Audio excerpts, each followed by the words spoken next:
সম্মিলিত সনাতনী জাগরণ জোটের মুখপাত্র চিন্ময় কৃষ্ণ দাস ব্রহ্মচারীকে কারাগারে নেয়ার সময় চট্টগ্রামে আদালত এলাকার অদূরে সংঘর্ষ চলাকালে আহত হয়ে এক আইনজীবীর মৃত্যু হয়েছে। মঙ্গলবার বিকেলে জেলা প্রশাসক কার্যালয় ও আদালতের প্রবেশ সড়কে হামলার শিকার হয়ে নিহত হন সাইফুল ইসলাম আলিফ নামের ওই আইনজীবী। চট্টগ্রাম আইনজীবী সমিতির সভাপতি নাজিম উদ্দিন মুক্তি টিভিকে বলেন, আদালত থেকে বাসায় ফেরার পথে সড়কে আইনজীবী সাইফুলের উপর হামলা করা হয়েছে। চট্টগ্রাম মেডিকেল কলেজ হাসপাতালে তার মৃত্যু হয়।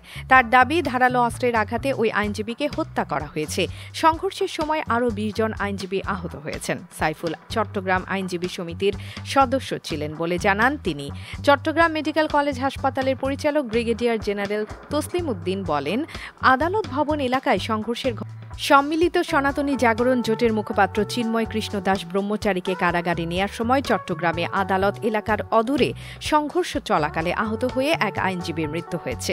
মঙ্গলবার বিকেলে জেলা প্রশাসক কার্যালয় ও আদালতের প্রবেশ সড়কে হামলার শিকার হয়ে নিহত হন সাইফুল ইসলাম আলিফ নামের ওই আইনজীবী। চট্টগ্রাম আইনজীবী সমিতির সভাপতি নাজিম উদ্দিন মুক্তি টিভিকে বলেন, আদালত থেকে বাসায় ফেরার পথে সড়কে আইনজীবী সাইফুলের উপর হামলা করা হয়েছে। চট্টগ্রাম মেডিকেল কলেজ হাসপাতালে তার মৃত্যু হয়। তার দাবি, ধারালো অস্ত্রের আঘাতে ওই আইনজীবীকে হত্যা করা হয়েছে। সংঘর্ষের সময় আরও ২০ জন আইনজীবী আহত হয়েছেন। সাইফুল চট্টগ্রাম আইনজীবী সমিতির সদস্য ছিলেন বলে জানান তিনি।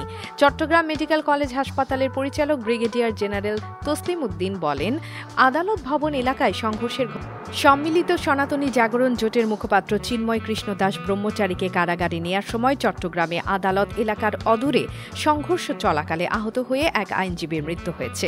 মঙ্গলবার বিকেলে জেলা প্রশাসক কার্যালয় ও আদালতের প্রবেশ সড়কে হামলার শিকার হয়ে নিহত হন সাইফুল ইসলাম আলিফ নামের ওই আইনজীবী। চট্টগ্রাম আইনজীবী সমিতির সভাপতি নাজিম উদ্দিন মুক্তি টিভিকে বলেন, আদালত থেকে বাসায় ফেরার পথে সড়কে আইনজীবী সাইফুলের উপর হামলা করা হয়েছে। চট্টগ্রাম মেডিকেল কলেজ হাসপাতালে তার মৃত্যু হয়। তার দাবি, ধারালো অস্ত্রের আঘাতে ওই আইনজীবীকে হত্যা করা হয়েছে। সংঘর্ষের সময় আরও ২০ জন আইনজীবী আহত হয়েছেন। সাইফুল চট্টগ্রাম আইনজীবী সমিতির সদস্য ছিলেন বলে জানান তিনি।